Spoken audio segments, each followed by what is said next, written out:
J'imagine si les choses ont atteint le stade où vous avez voulu me transmettre vos souhaits en direct, c'est qu'il y a de l'eau dans le gaz. Il y a le maillon de la chaîne de transmission qui déconne un peu. Ce qui me contraint à descendre personnellement sur le terrain.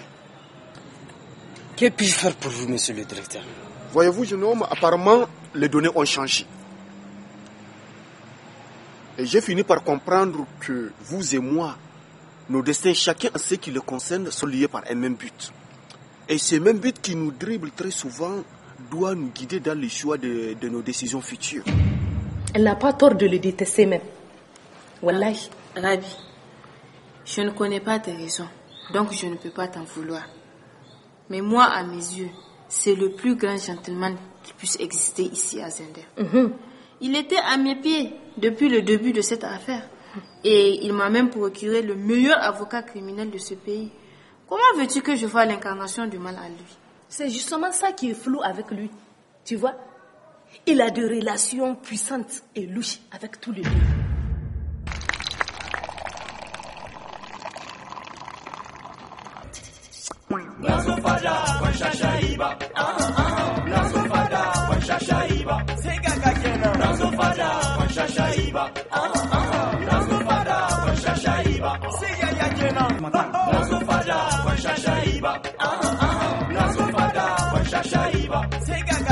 Mais c'est quoi tu viens faire garder-vous sur ma tête?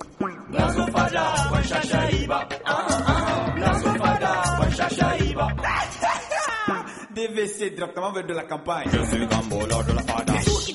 T'inquiète, c'est juste un emmerdeur.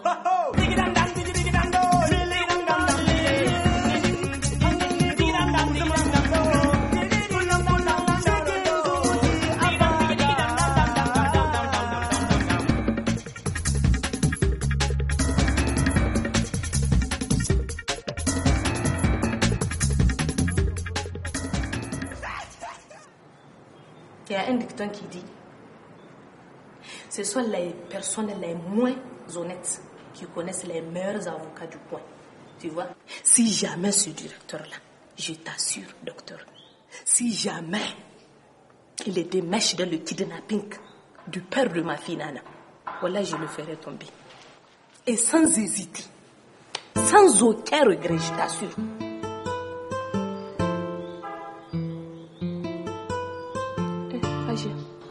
Qu'est-ce qui te rend mélancolique comme ça? Rabi. Oui. Aujourd'hui encore, je repense à ce moment atroce qui m'a plus effrayée toute ma vie. Inna lillahi wa inna ilayhi raji'un. Cet espace vide qu'on m'a creusé au fond de mon cœur, cette nuit-là. Je n'ai pas cessé de pousser des cris et des hurlements, mais personne n'était venu pour m'aider. C'est comme si tout le village est mort. Crois-moi, les femmes du village la t'entendaient bel et bien. Mais le poids de la tradition les a empêchés de réagir. Dans ces conditions, comment pourrais-je ne pas me défendre? Comment pourrais-je ne pas utiliser tout ce que je peux pour que ce mal s'arrête? Je te comprends, Aïcha. Toute femme digne fera la même chose à ta place. Et dire que le lendemain matin, mes tantes étaient venues pour chercher la couverture de notre lit, pour voir le sang de la honte et se féliciter d'avoir éduqué une fille qui a emporté sa virginité jusqu'à chez son mari. Parfaitement.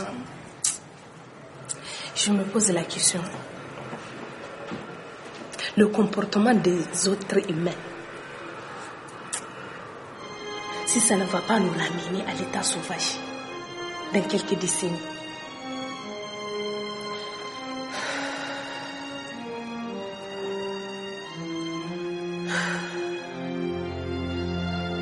Vous savez, maître, l'expérience de la vie a fini par me faire comprendre que parfois la peur est une bonne chose, car elle nous aide à réfléchir avant d'agir. Maître, ne vous laissez pas avoir par les réactions d'une gamine en crise d'identité. vous allez me rendre un grand service en la sortant de ce pétrin. Dans ce cas, vous pouvez compter sur moi. Et je ne perdrai pas un procès de maître avec préméditation. Et ce n'est pas un procès d'entrave à la justice que je vais perdre.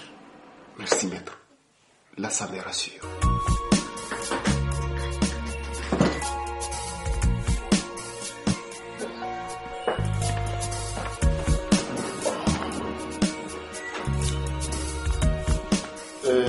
Et pour l'audience du docteur Matuzungrana, qu'est-ce que ça a donné? Docteur, elle a rejeté la proposition du procureur. C'était prévisible.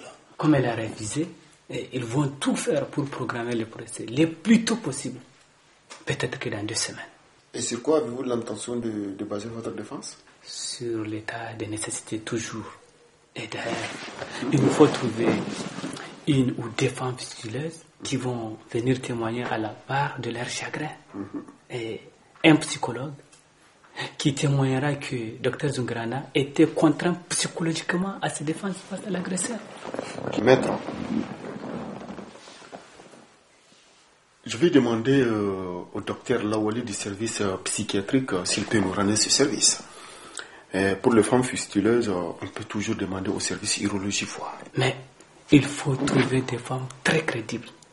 Et si Dr Lawali a une fois eu de relations intimes avec Dr Zungrana, son témoignage sera discrédité. Je vais demander, mais je ne pense pas. Le docteur Matou Zungrana n'a jamais eu de relation avec un adulte depuis son viol. Elle est amoureuse d'un petit gamin de 21 ans. Bon à savoir, mais est-ce à dire qu'on peut le faire comparaître à là-bas?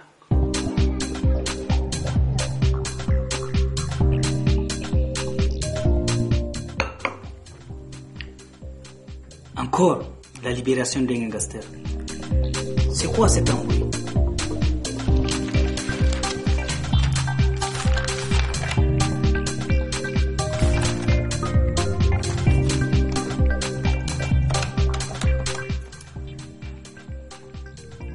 Oui, brigadier. Je vous prie de passer dans mon bureau.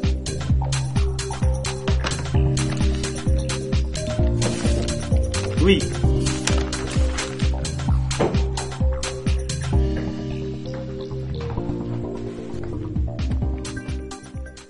Dites-moi, brigadier, c'est le procureur qui a ordonné de relâcher Kibia de la détention provisoire? Oui, inspecteur.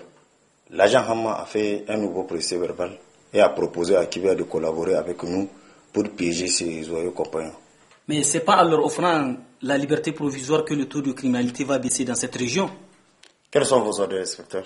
Eh bien, je me demande s'il n'y a pas un lien entre notre cher agent Hamma et ces petits bandits. Pourtant, il a plusieurs distinctions pour sa lutte sans merci contre le crime organisé et l'espionnage à Niamey. Oui, mais c'est ce qu'il nous fait croire en agissant ainsi. Il fait ce genre de choses pour montrer au procureur que nous sommes des incompétents. Et des gens qui sont incapables de venir à bout de la criminalité dans leur juridiction et qui ont même besoin de l'assistance d'un agent spécial pour bosser. Que devrons-nous faire alors? J'aimerais assez que vous tendez un peu l'oreille pour voir si vous pouvez savoir plus sur sa vie et ses magouilles. Bien reçu, inspecteur.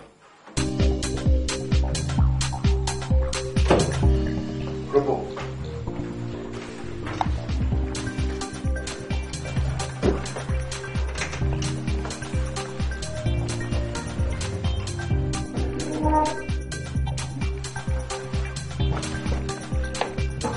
Brigadier, prenez 2 de vos agents et allez-y ramener Dr Matou Zungrana.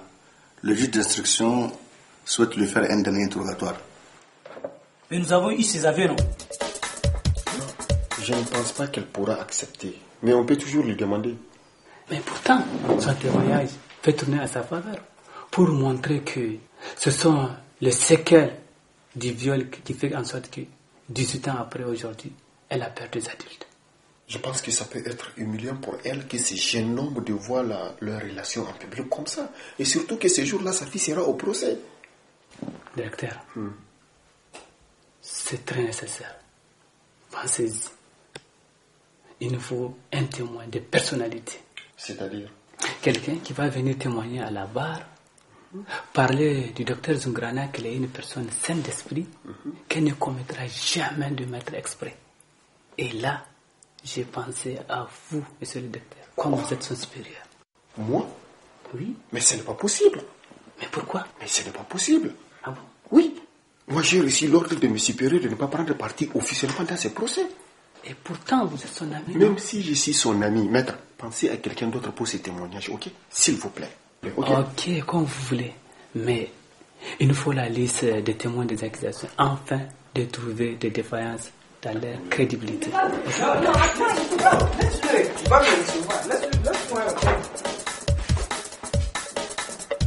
C'est quoi encore ces désordres?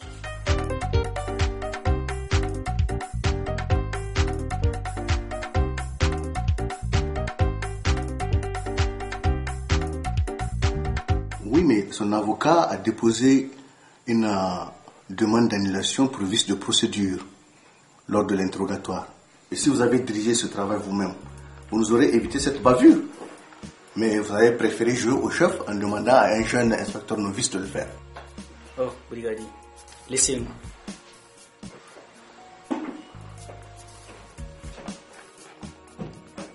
Comment vous permettez de me traiter ainsi devant mes éléments? C'est une vérité. Et vous le savez bien, aujourd'hui, sans les aveux du docteur Zungrana, tous nos efforts sur cette enquête sont voués à l'échec. Et ce n'est pas son avocat qui va lui demander de refaire ses aveux. N'oubliez pas une chose, agent Hamma. Je suis dans ma ville, dans ma juridiction. Et je ne vous permets pas de venir saper mon autorité dans ma juridiction en me faisant passer pour un idiot. Oh non, non, pas du tout. Je vous rappelle, inspecteur, vous et moi, nous sommes tous du même côté. Alors, dans ce cas, tâchez d'agir en collaborateur plutôt qu'en instructeur, agent Hamma. Et mes éléments ont mené cette procédure du mieux qu'ils peuvent. Et de toutes les façons, c'est toujours de la sorte avec les avocats. Ils font ce genre de contretemps pour perdre du temps aux gens avant le procès. Je crois que vous avez raison. Et sinon, tout le pays suit de trop près cette affaire. Et si jamais nous la ratons, les têtes vont tomber. Et je suis absolument sûr que le procureur n'acceptera pas de payer les pots cassés tout seul. Encore du chantage. Et vous qui permettez d'aller libérer des criminels, tomber pour des associations de malfaiteurs. Alors, si on doit quand même stopper les crimes organisés dans ce pays, il faut qu'on fasse partie des têtes jusqu'au sommet. Hein? Et la plupart de ces gens sont partis pour effraction caractérisée. Ils en prennent juste pour 3 ans et juste après, ils sont reversés encore dans le circuit. Bon, dans tous les cas, moi, je n'ai rien à dire par rapport à ça. Mais je préfère faire tomber tout le réseau pour 20 ans. Et comme ça, on aurait sauvé beaucoup plus de vies. Veuillez m'excuser, monsieur le directeur. Je lui ai dit que vous êtes à Rino, mais il a voulu forcer la porte. Il faut absolument que je vous voie, monsieur le directeur. Je pense que je vais aller préparer ma plaidoirie. D'accord, ok, il n'y a pas de problème. Mademoiselle, laissez-nous seul. Asseyez-vous, jeune homme.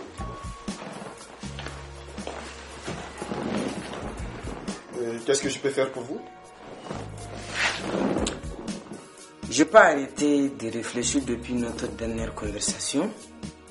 Et je me suis dit, si vous êtes prêt à tout faire pour me faciliter la tâche sur cette affaire, peut-être c'est parce que vous maîtrisez la situation ou vous savez qui a kidnappé le père de Nana. C'est pas possible. Mais je n'ai jamais su que vous étiez idiot et malade à ce point. Je ne sais même pas qu'est-ce qui m'a poussé à m'adresser à vous. Peut-être le remords de la culpabilité. Vous vous en voulez pour ce que vous avez fait et vous cherchez un bouc émissaire pour lui faire porter le chapeau. Écoutez-moi attentivement, jeune homme. Je n'ai jamais eu cette discussion avec vous et ignorez mon nom de votre bouche.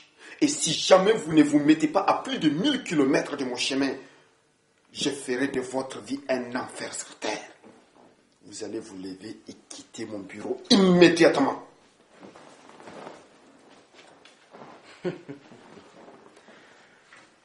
Je suis un caillou, monsieur le directeur. Et si vous croyez qu'un bureaucrate de votre rang pourrait me faire peur, c'est que vous ignorez pourquoi ma mère m'a donné ce nom. Votre vie. C'est maintenant que j'ai commencé à me mêler. Et je ne le nie le pot dans cette nouvelle entreprise tant que je ne vous ai pas vu derrière les barreaux. Ou moi de vous renvoyer derrière les barreaux. N'oubliez pas que vous êtes en liberté provisoire. Dans ce cas-là, armez-vous et armez-vous bien. Car vous avez choisi de vous attaquer au diable en personne. Allez, sortez. Sortez de mon bureau. C'est con, hein.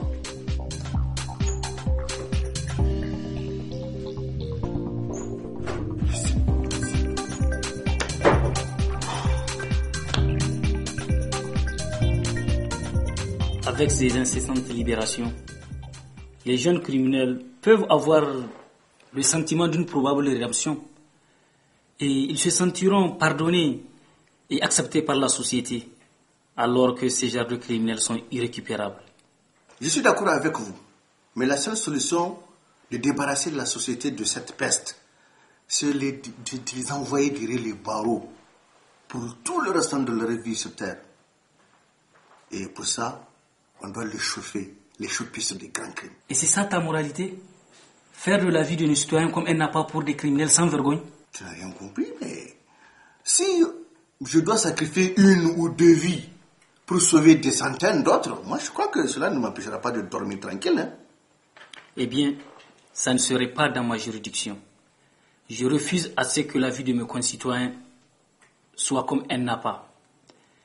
J'ai le devoir de protéger tous les citoyens de ce pays. Dans ce cas, je verrai personnellement à ce qu'on vous tienne pour responsable de tous les crimes que cette bande commettra. Pour le moment, passez-moi le dossier de l'enquête sur la contrebande des médicaments à l'hôpital. Impossible. Pour des raisons politiques, cette affaire est classée secrète jusqu'à ce qu'elle soit terminée. Je suis votre supérieur. Hein, et j'exige à ce que vous me fassiez un rapport de l'état d'avancement de cette enquête. Et effectivement, nous avons appris que le directeur de l'hôpital a une main mise dans notre police. Et c'est d'ailleurs pourquoi le procureur a demandé de placer l'affaire secrète. Et j'aimerais que vous sachiez que c'est moi qui ai demandé à ce que cette faveur me soit accordée pour protéger mes éléments. Dans ce cas, j'ai le devoir d'avertir le directeur général de la police nationale, un ami.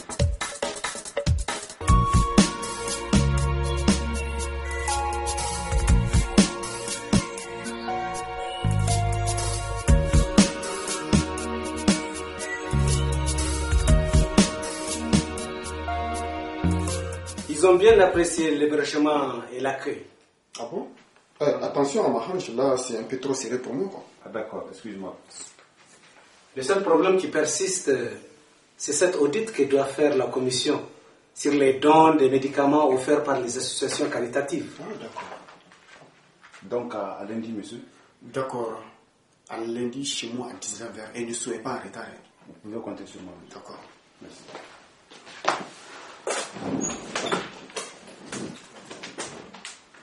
Vous êtes sûr qu'on peut lui faire confiance? Rassurez-vous, je ne suis pas assez idiot pour prendre des risques, surtout en ce moment d'intense contrôle. C'est cette mission d'audit qui m'inquiète. Rassurez-vous, je veille au grain. Par contre, moi, j'ai commis une erreur que nous tous risquerons de regretter. Qu'est-ce qui s'est passé? Eh bien, j'ai violé toutes les règles de l'art dans ce domaine et je me suis retrouvé coincé dans mon propre piège. Vous connaissez notre ami qui habite à 10 pâtés de maison de chez moi? Le gars de chez les keufs? Non, le gars de la gare routière qui squatte maintenant chez les flics. Ah oui, je vois qui c'est. Eh bien, je l'ai trouvé là dans la tâche que nous lui avions confiée sur l'ex-mari de Rabi.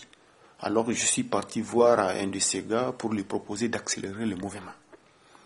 Et maintenant, l'imbécile, vous savez qu'est-ce qu'il a fait? Il est venu jusqu'à mon bureau me menacer et me faire dire qu'il sait que je suis des mèches dans cette affaire. Bref, ça ne va pas du tout. Hein. Monsieur le docteur, quelle maladresse avez-vous commise là? Et de plus, vous aurez dû prévenir la gendarmerie. Croyez-moi, monsieur le surveillant, ce jeune homme n'est pas né de la dernière pluie.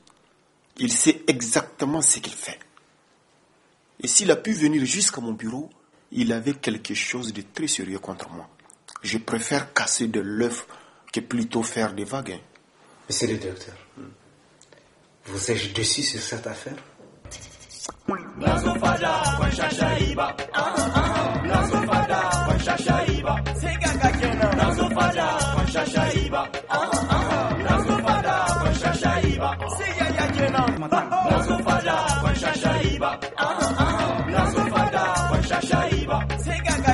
Mais c'est quoi tu viens faire garder-vous sur ma tête?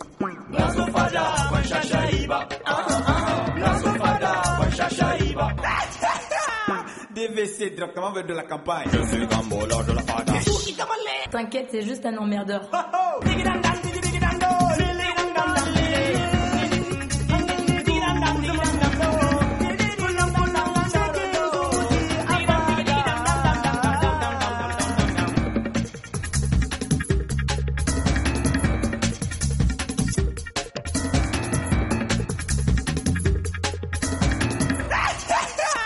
DVC directement vers de la campagne.